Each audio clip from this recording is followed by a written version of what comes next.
a les yeux de velours, la belle de Cadix vous invite à l'amour. Chica chica chic, aïe aïe aïe, chica chica chic, aïe aïe aïe, chica chica chic, aïe aïe aïe. Évidemment, le vrai chanteur, c'est lui, Mathieu Sempéré, est l'invité de Rendez-vous au Gîte sur France 3.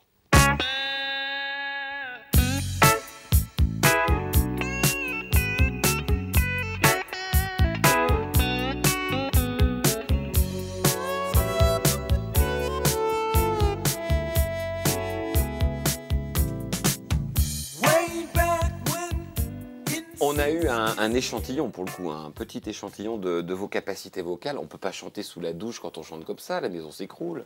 Non, non, si tu as une maison, justement, pas un appartement, c'est possible. C'est vrai que si... Oui, vous ne pouvez pas vous entraîner chez vous si vous êtes en appart. Ou alors il faut se lever très tard. Alors il est vrai qu'à 5 h du matin, si tu te lèves, tu ne peux pas faire pareil. Mathieu Sempéré, on va redécouvrir un petit peu le parcours de Mathieu. C'est un parcours assez étonnant.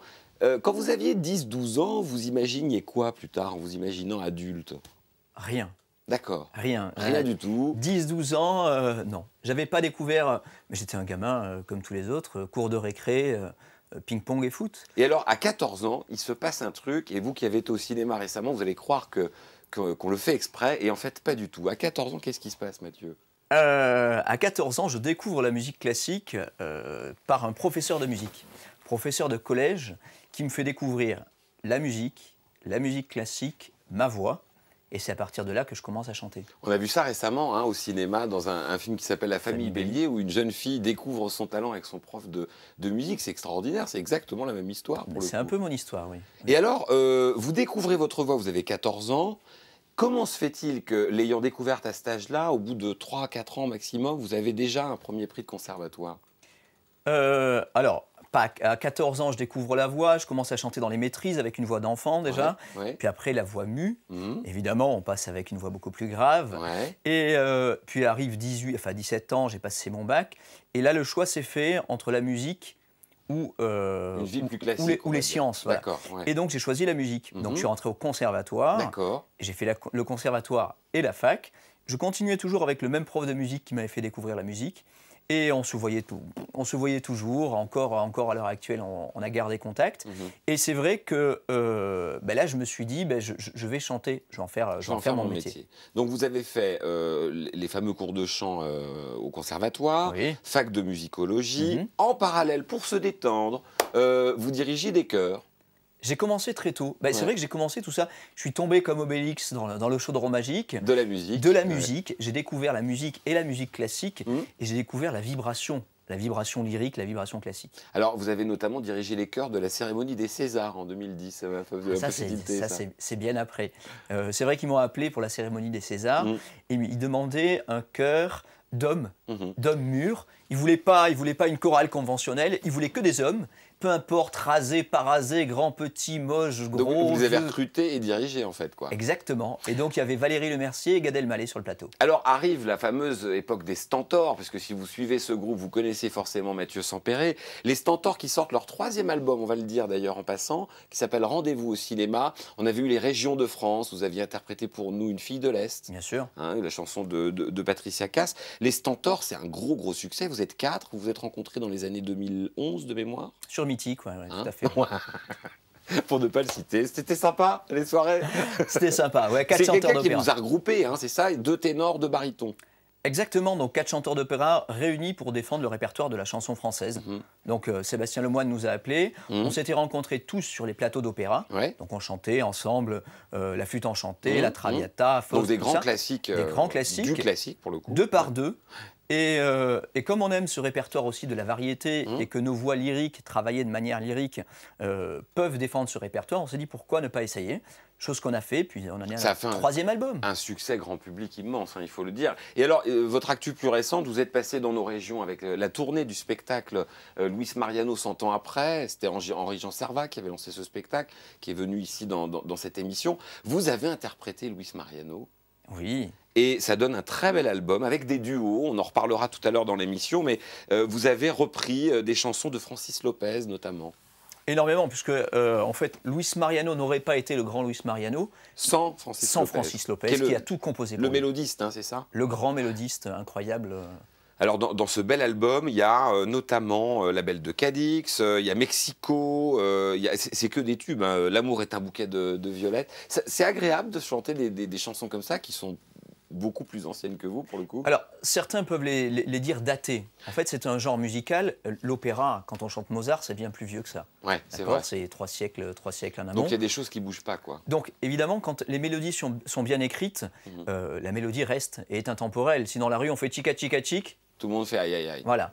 Et donc, vraiment, ça reste dans l'inconscient collectif. Donc, ces mélodies, il faut les défendre avec un nouvel arrangement, avec des nouvelles orchestrations. Les moderniser, un peu plus modernes, sorte. mais sans dénaturer ni la tonalité, pour garder cette couleur marianesque et ce soleil dans la voix, et sans dénaturer le plaisir qu'on a à écouter ces mélodies. C'est un plaisir d'accueillir Mathieu Sampéré. On va passer un bon moment avec lui dans le Gîte. C'est Rendez-vous au Gîte et vous êtes sur France 3.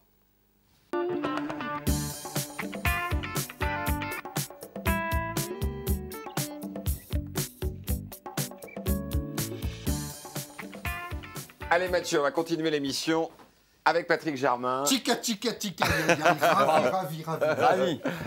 Bonjour Mathieu. Et avec Charlotte Gomez. Tu piques. C'est vrai. Je me suis rasé ce matin, mais ça pousse vite. Mathieu Sampéré, invité de Rendez-vous au Gîte. Alors évidemment, on s'est mis aux couleurs de l'opéra. Je vois Charlotte, une tenue très élégante pour aller sur scène. Et on va accueillir Nao, qui à mon avis cultive aussi ce côté présentation. Nao, qui arrive.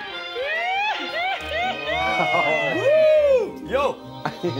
On a chanté la parisienne, leur petit nez et leur chapeau.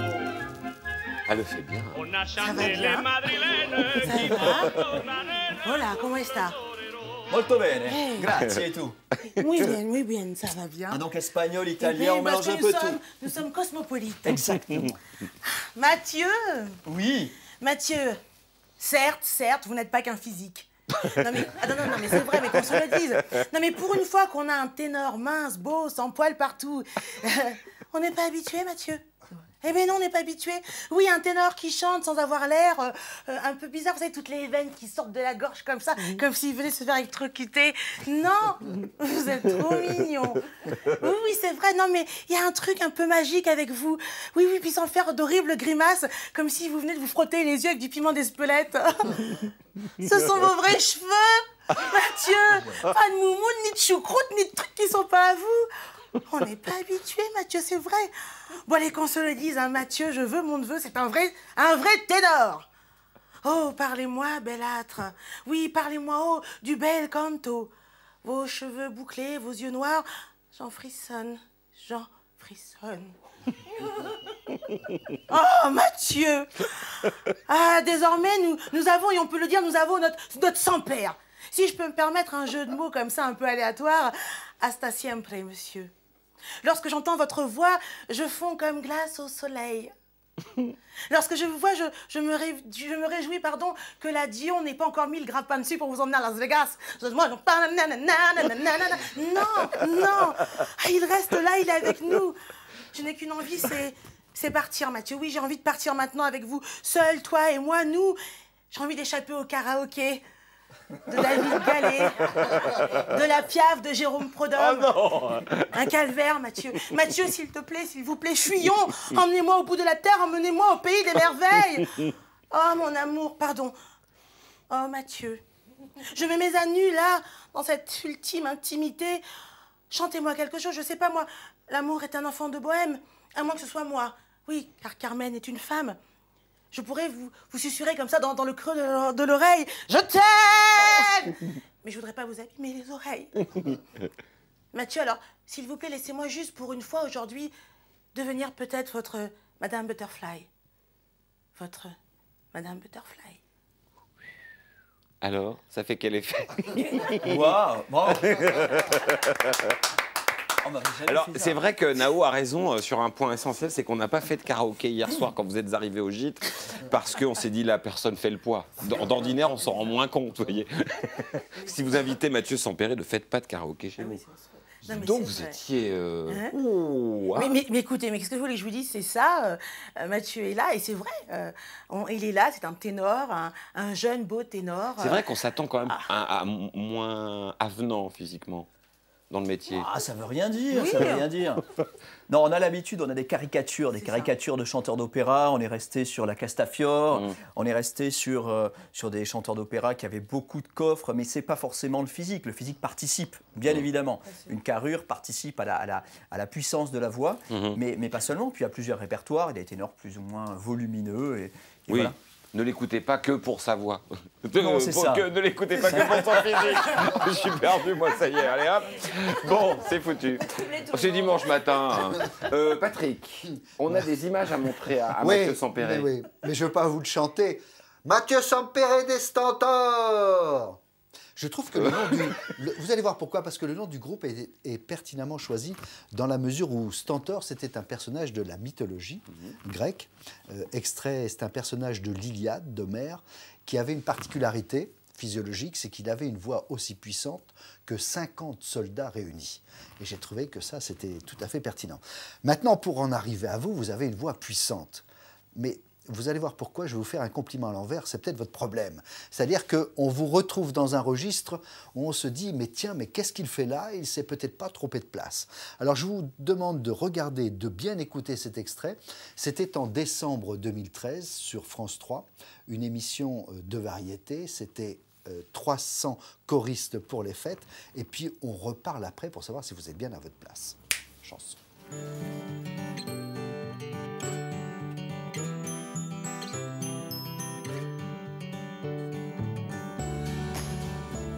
Ils sont accompagnés par le chœur, les copains d'accord, les Stentors, mon amant de Saint-Jean.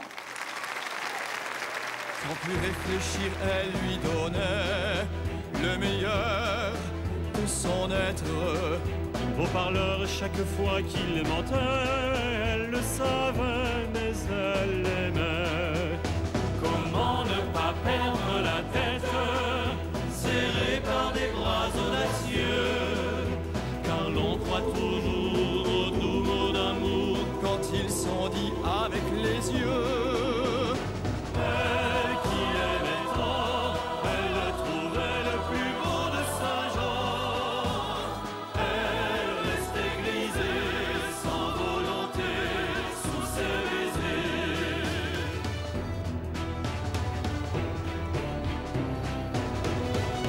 Mais hélas, à Saint-Jean comme ailleurs, un serment n'est qu'un leurre. Elle était folle de croire au bonheur et de vouloir garder son cœur. Comment ne pas perdre la tête, serrée par des bras audacieux? Voilà. Alors pour ceux qui ont bien écouté, et même pour les autres, on se demande si vous n'êtes pas en surpuissance par rapport à cette chanson. Dans les Stentors, il y a 2 barytons et 2 ténors. Vous êtes le plus puissant des 2 ténors, hein, on se le dit entre nous. Le plus aigu, en tout cas. Oui, le plus aigu, c'est effectivement le plus aigu. Et à la limite, est-ce que vous êtes bien dans votre registre? C'est-à-dire que moi qui suis un fondu d'opéra, je préférerais vous entendre dans la flûte, dans la traviata ou dans un registre même d'opérette comme Luis Mariano. Mais d'une manière provocante, j'ai envie de vous dire, mais qu'est-ce que vous faites là? Alors j'ai les réponses à ça. Bien sûr. Bah, évidemment. Non, il est vrai que le travail d'une voix lyrique, c'est un peu la Formule 1. C'est vraiment développer l'organe vocal pour porter la voix très loin. Très loin. Exactement. Le côté Stentor, chanter au-dessus de 50 hommes pour pouvoir passer les ordres de l'armée. Donc c'est ça, c'est pouvoir chanter ces mélodies qui ont été écrites par Verdi, qui ont été écrites par Mozart, par Puccini. Donc des mélodies très compliquées à chanter avec un ambitus, c'est-à-dire une tessiture de grave à l'aigu très importante pour monter très haut. Voilà, chose qu'on ne fait pas forcément dans la chanson de variété, comme on vient d'entendre dans Mon amant de Saint-Jean. Voilà, donc qui peut le plus, peut le moins. On a travaillé notre technique vocale qui nous permet de chanter sans micro. On peut aussi chanter avec micro. Donc, on n'utilise pas toutes nos capacités, sauf que là, avec le groupe Les Stentors, comme on est 4, on crée des harmonies. Et moi, je suis souvent très très haut. Des fois, je chante les parties lead, les parties principales, et puis de temps en temps, je suis à l'octave, je fais des harmonies qui sont beaucoup plus hautes, où j'utilise ces notes aiguës de ténor, où je mets un petit peu de voix lyrique. Mais il est vrai que je ne vais pas brailler dans un répertoire de chansons ou de variétés. Maintenant, j'ai un fantasme, je le dis entre nous. J'aimerais beaucoup vous entendre chanter du Étienne Dao. Ah oui, Week-end à Rome. On se fait après, alors. Moi, je sais bien imiter Étienne Dao, il parle comme ça, tu vois. Étienne Dao qui adore le nouvel album des Stentors. Alors, merci Patrick, ça nous permet de rappeler hein, le troisième album des Stentors qui s'appelle donc Rendez-vous au cinéma. Alors, dedans, il y a Voix sur ton chemin, la chanson des choristes, il y a notamment Un homme et une femme, Paris en colère, la bande originale de Paris brûle-t-il. Un très très bel album. Puis on va revenir aussi, suite à ce que vous nous avez raconté sur votre voix, à cet album que vous avez sorti qui s'appelle Revivez la légende, Luis Mariano 100 ans. On a le plaisir d'avoir des images de l'enregistrement de cet album. Vous avez enregistré des duos, notamment dedans. Tout à fait. Il y a Chico et les Gypsies. Oui. Hein, et il y a notamment Chantal là-dessous. Ouais. Alors je vous propose de regarder les images, d'écouter, parce que vous allez voir que c'est un grand bonheur. Et on se retrouve juste après.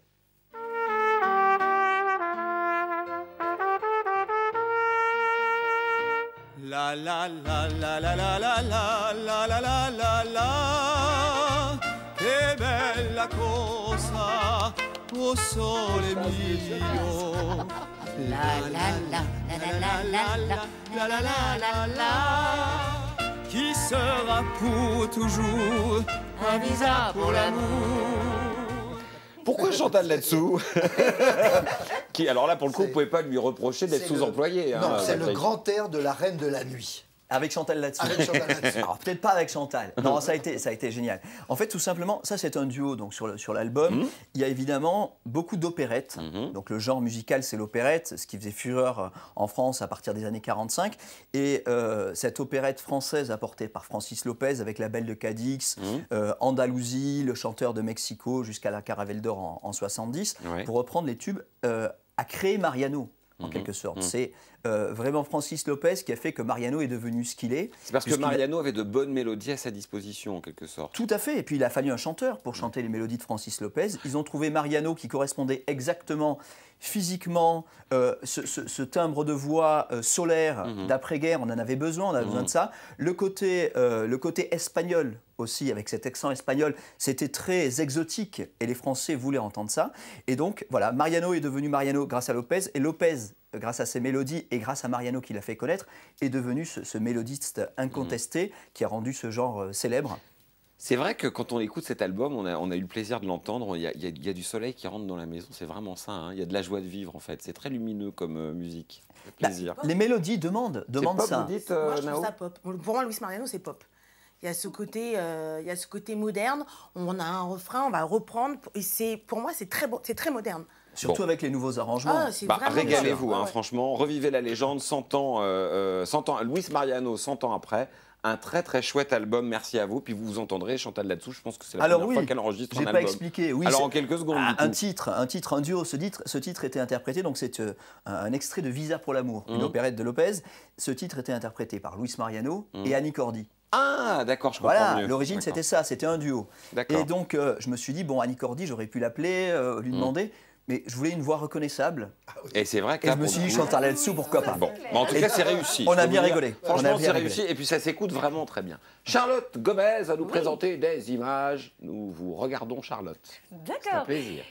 Du coup, vous êtes souvent en tournée, vous visitez un nombre incalculable de villes, mais vous n'avez jamais le temps de voir exactement ces villes. Vous me disiez que vous aviez chanté à l'Arsenal, à Metz. Bien sûr, à Metz, oui. Et du coup, Metz, vous avez jeté un petit coup d'œil les gares, en tant qu'artiste, je ne sais pas, mais en tout cas chanteur, nous visitons les gares et les théâtres. Ah oui, d'accord. Metz, on connaît bien. Vous êtes gâtés à Metz. Voilà. Donc, non, j'ai visité un petit peu Metz, puis je suis allé à l'opéra plusieurs fois, à l'opéra de Metz, pour aller auditionner, pour aller écouter des copains. Voilà. Mais je ne connais pas très bien cette ville. Charlotte. Donc, je vais peut-être découvrir. On mène tout de suite. Bien volontiers. Direction Metz, c'est une ville que j'aime beaucoup. Et justement, vous promenez à Metz, c'est comme vous promenez dans 3000 ans d'histoire. Un patrimoine architectural incroyable que vous avez raté. Mais là maintenant, ces images sont pour vous, avec sa cathédrale, son centre Pompidou à l'architecture absolument incroyable, ses bâtiments du XVIIIe siècle, son quartier impérial, ses remparts, vestiges de la cité médiévale. Mais Metz, et je sais que vous êtes plutôt campagne que ville, c'est aussi 470 hectares d'espace vert. Vous ne vous en rendez pas compte, mais c'est énorme. Si l'on divise par le nombre d'habitants, c'est comme si on attribuait à chaque Messin 37 mètres carrés de verdure. C'est incroyable. Énorme, oui. Et cette ville verte a laissé une belle place à la vie sauvage, puisque des espèces animales et végétales se sont installées dans la cité. Donc ne vous étonnez pas d'y voir un canard, ou peut-être pourquoi pas une libellule ou un héron cendré. Et nous allons nous promener un petit peu plus loin dans la ville, du côté de la Porte des Allemands qui s'est située à l'est de la ville, qui date du XIIIe siècle et où la Seille coule sous ses arches sur 80 km. La faune, la flore sont d'une richesse incroyable.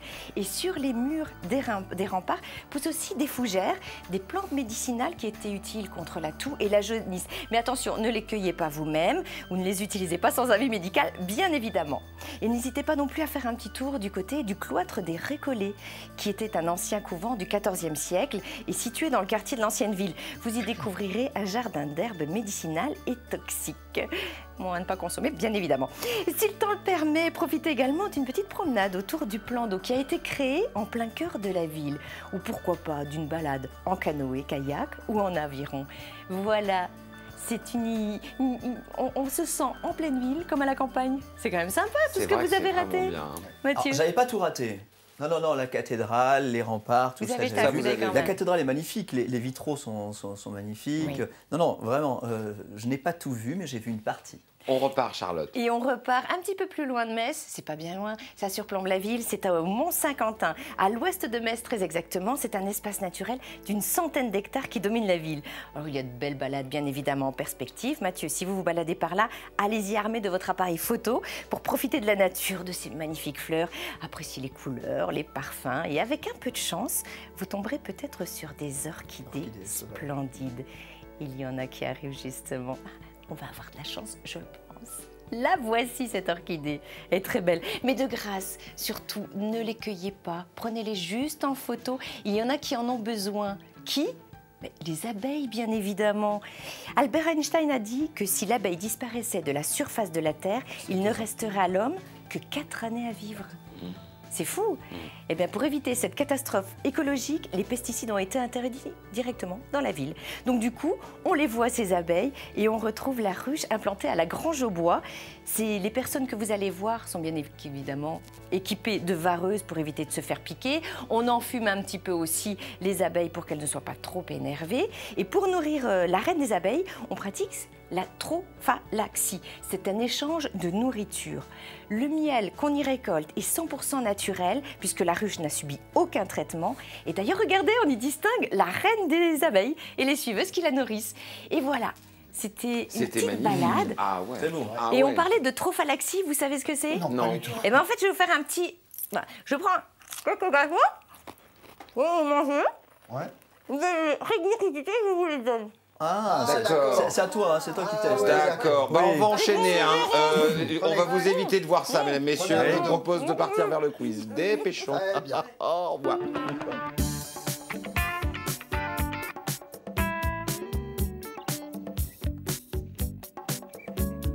Pas ça comme ça, mais ah bon. On est en train de méditer sur la trophalaxie. En tout cas, vous avez fait plaisir à Mathieu, qui est plutôt un homme des champs qu'un homme des villes, il faut le signaler. Pourquoi l'abeille? Je peux poser une question? Oui, rapidement. La reine, Oui. pourquoi elle avait un point? Pourquoi elle avait un point? C'était pour la reconnaître. C'est un code couleur pour reconnaître les Exactement. abeilles en fonction de l'année. De l'année. Une année, une couleur. D'accord, donc bleu, vert, Oui. d'accord. Ouais. Bon, super. Nao. Alors, je rappelle quand même qu'on est dans la partie quiz de l'émission. On va chacun vous poser une question. Vous allez y répondre et ne rien gagner puisque c'est un non-jeu que nous avons créé dans cette émission. Nous écoutons À Nao. l'origine, le chemin des dames. Stéphanie Non, mais attends. Alors, attends, arrête, tu m'as troublé. Oh, pardon. À l'origine, le chemin des dames est un chemin qui mène à une maison close, à un champ de bataille ou un petit chemin peu cabossé. On dirait 3, la troisième. Écoute, exactement, voilà. C'est un petit chemin peu cabossé. Et certains messieurs avaient créé ce chemin pour les amantes. Donc D'accord. voilà, comme ça, ils disaient « Oh, Sylvie, tu peux partir, il y a Monique qui arrive. » Voilà. Ah. Je pensais que c'était pour les On est chaussures à trucs, talons, moi. Non, Peu cabossé pour que vous puissiez marcher. Pourquoi tu dis ça? Ah, comme ça, comme ça. Quelle en a Patrick. Mathieu Stentor. Oui. Combien y a-t-il de scènes nationales lyriques en France hors Paris, Garnier-Bastille? Combien? 5, 7, 9. Moi, je dirais 9. Il y en a 5 nationales. C'était l'objet d'une discussion. Bordeaux, Strasbourg, Montpellier, Lyon, Nancy. National. Où vous avez chanté d'ailleurs. Oui, absolument. Plusieurs, Montpellier le aussi. Le théâtre de Champagne à Troyes, la cathédrale de Reims aussi, pour vous dire un petit peu où a chanté Mathieu, et vous reviendrez nous voir dans la région. Très rapidement, Charlotte, votre question. On reste sur les abeilles, Mathieu. Combien de temps vit une reine des abeilles? 3 mois, 1 an ou de 3 à 5 ans? 3 à 5 ans. 3 à 5 ans, bravo, bien vu. Et les mâles? Les mâles vivent très peu. Ils meurent juste après l'accouplement. Ils s'accouplent et ils s'en vont. Et hop là. Et hop là. Merci Charlotte, merci Patrick, merci Nao. Un grand merci à Mathieu Sampéré qui était notre invité aujourd'hui. Vous retrouverez toutes les infos pour le suivre sur france3.fr. À très bientôt dans Rendez-vous au Gîte.